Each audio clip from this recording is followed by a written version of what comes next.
Poštovani gledalci i ljubitelji basketa širom sveta, šalim se naravno malo, imat ćete priliku ekskluzivnu, nešto što retko kada smo imali u toku organizaciju, od kad sam ja ovde po prvi put, pominjali smo 2 puta da je na tribinama reprezentativac Bosne i Hercegovine, dugogodišnji igrač Zvezde, Jeniseja, Monaka i brojnih svetskih ekipa, Elmedin Kikanović na terenima. Nadi Ciganli za nas će podeliti njegove utiske koji igrao na svetskom nivou, reprezentativnom i klubskom, kako za njega deluje dosadašnji tok lige. Da li ste prvi put ovde, Elmedin? Dobar dan, dobrodošao. Dobar dan, bolje vas našao, jeste po prvi put sam ovde i zaista sam prijatno iznenađen organizacijom i kako sve ovo zajedno izgleda. Svaka čast i sve pohvale organizatorima, zaista mislim da svi igrači imaju vrhunske uslove da pokažu, što se kaže, svoj talenat i naravno što je najvažnije to neko druženje.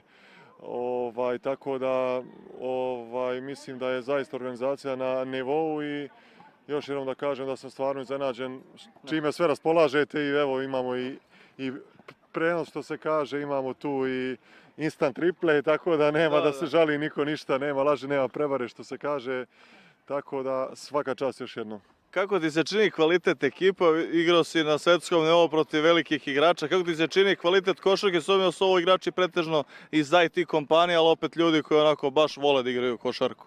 Pa dobro, jeste, teško mi da dam neku ocjenu budući da je ovo prva utakmica koju gledam, a razgovarao sam sa organizatorima, tako da čini se da nema neki rezultatski značaj, ali koliko sam razumio sad je završnica ovog regularnog dijela, tako da se ulazi u play-off. Vjerujem da će tamo biti još većih borbi, što se kaže da će biti još dinamičnije u toj borbi za plasman.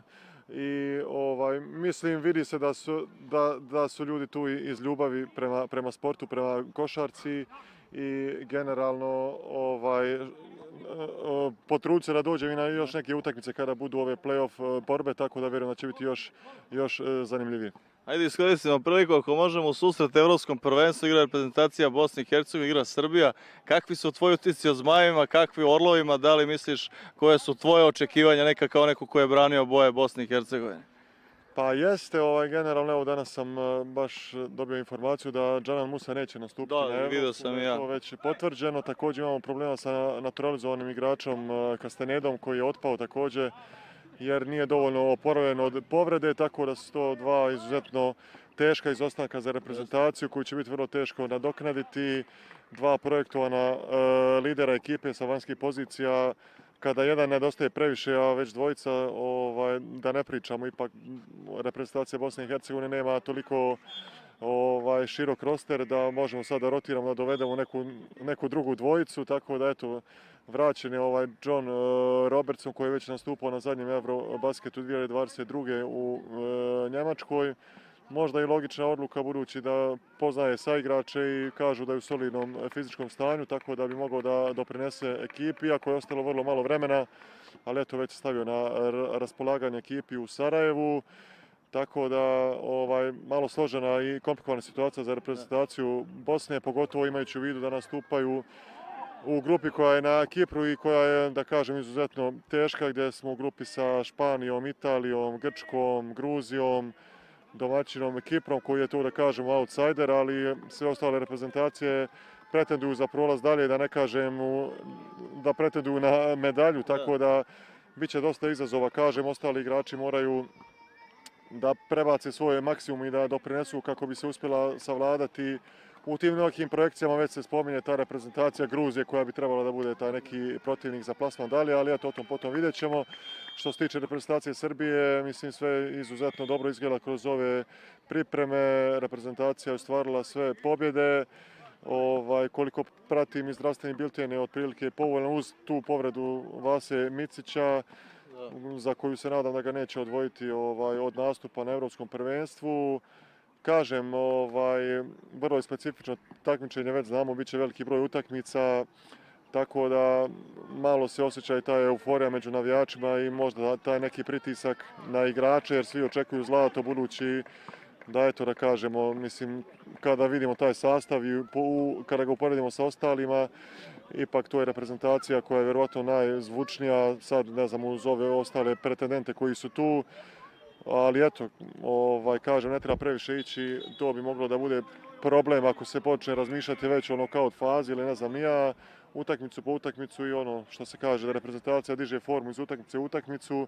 Mislim da je povoljna okolnost što igraju u Rigi ovu grupnu fazu, a da ne mora da se putuje i da se gubi na to energija, tako da će na vreme da se naviknu i na ambijent, na koševe i sve.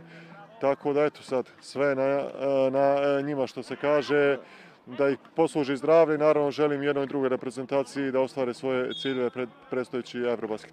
Također, ajde za svoju dušu na posljednje pitanje mogu se pohvaliti sam kolega Edinu Avdiću, ja mislim da si posljednji put, jel to Eurobasket bio 2013. za Bosnu i Hercegovinu kad ste igrali čuvenu utakmicu s Litvanijom. Da li možda mi podeliš, pošto je ostalo i dalje popularno posle 12 godina, prvo po apsurdu da niste prošli sa 3 pobjeda, drugo i po reakcijama kolege Avdića i ti si bio tu uglavnom, iako je glavna ličnost bio kolega Mirza Teletović. Kako se tebi činila ta Eurobasket i generalno ta utakmica protiv Litvanije? Pa jeste, Mirza je tad ordinirao sa parkinga, kako kaže Edin, i jeste stvarno legendarna utakmica gdje je postigao preko 30 poena i postizao trojke preko braće Lavrinović, što se kaže, sa 10 metara. I eto, u jednom trenutku smo vodili i oko 16 razlike, čini mi se. Za prolaz danje nam je bila potrebna, čini mi se, pobjeda, dali 11 razlike, ali eto, na kraju nismo uspjeli. Mislim da smo pobjedili 7-8 razlike, što na kraju nije bilo dovoljno. I ta Litvanija koja je do kraja utakmice strepila uopšte za plasman i u sljedeću fazu, na kraju otišla do finala Evropskog prvenstva i osvojila srebrnu medalju izgubivši u finalu od Francuske, što je neverovatno, ali eto vidite koliko ta neka mala nijansa može da okrene momentum, da ekipa koja je bila bukvalno na koljenima pred ispadanjem na kraju ode skoro do samog kraja i osvoji medalju. A mi, eto, vjerovatno jedina reprezentacija u istoriji koja je uspjela i sa 3 pobjede da ispadne. Startovali smo sa 2 poraza, poslije toga smo zbili redove, dobili 3 vrlo teške utakmice, ali eto, nije ni to bilo dovoljno, ali eto, i ja sam govorio u nekim ranijim obraćanjima da želim da se ta neka, da kažem, sportska nesreća, da nas malo sreća pogleda možda već na sljedećem evropskom prvenstvu i da se to vrati ovoj našoj generaciji koja je također imala izuzetno dobar nastup na evropskom prvenstvu 2022. u Njemačkoj gdje su pobjedili i Sloveniju, preuđenu Luku sa Lukom Dončićem. Tako da, ali žao mi je opet zbog ovih okolnosti jer pripreme nisu obavljene na način na koji su planirane i sada ova 2 izostanka koji će svakako zaboljeti reprezentaciju. Ali kažem, ne mora ništa da znači. Vjerujem da će momci da se zbliže i da daju više od maksimuma kako bi svi zajedno obradovali naciju i kako bi se, eto, poslije ne znam nekoliko godina plasirali u drugu fazu evropskog prvenstva. Ja se isto nadam da će sreća sad biti na strani Bosne i Hercegovine i Srbije, da se isprave one ranije nepravde Bosne tad i Srbije nešto ranije protiv Turske. Još jednom ti veliko hvala što si nam upriličio ovu letnju ligu kompanijsku koju je uglavnom sačinjao takvih igrača, eto i po koja legenda košarke naleti, tako da još jednom u ime svih igrača organizacije hvala ti što si izdvojio par minuta, dao izjavu ovde za naš skromni YouTube kanal. Hvala tebi, hvala, baš mi je drago da smo se vidjeli ovdje i nije skromni YouTube kanal, ipak još jednom hoću da pohvalim organizaciju i stvarno sve ovo što radite odlično i promocija košarke i prilika svim ovim igračima da pokažu, što se kaže, ljubav prema sportu i evo da napravi neku uvertiru za ovaj Eurobasket koji ide, a euforija se već osjeća, ja mislim, u cijeloj državi i u regionu. Hvala puno i sve najbolje. Hvala puno. Pozdrav. Ajde, sve najbolje. Također. Ćao. Ajde, vidimo se. Ćao. Vidimo se. Tomić za 3 poena. Ulazimo u posljednji minut, rezultat je izvestan. 62-42, 20 poena prednosti za tim Digital Polar Solutions upisat će svako 4. pobjedu nakon 6 odigranih utakmica, 5. poraz za Createch, oni su van play-offa, ali kako kaže kolega Nikitović, oprostite što sam začutao za sekund, ne sekund, već nekih 6-7 minuta, ali imali smo stvarno retku priliku da imamo Elmedina Kikanovića na tribinama, čovjeka koji je igrao već evropsko prvenstvo i sam je rekao kolika je euforija, pogotovo u Srbiji, glavni smo favoriti za osvajanje, nadamo se da idemo do samog zlata, ali svakako ne zamere igrači, imali smo stvarno jedno svetsko ime ovde. Nadi Ciganli prati i pohvaljuje organizaciju, ekipe, igrače, čuli ste i sami dosta toga. Poslednji napad u nastavku nam sledi drugi susret, igraće Citrus Sistemi i oni će pokušati u grupi B da pribeleže prvu pobedu, dok na drugoj strani vidimo Miladina Tajića i tim Boš Srbije, oni će takođe igrati sledeći susret. Naravno, ostanite, pratimo kroz neki minut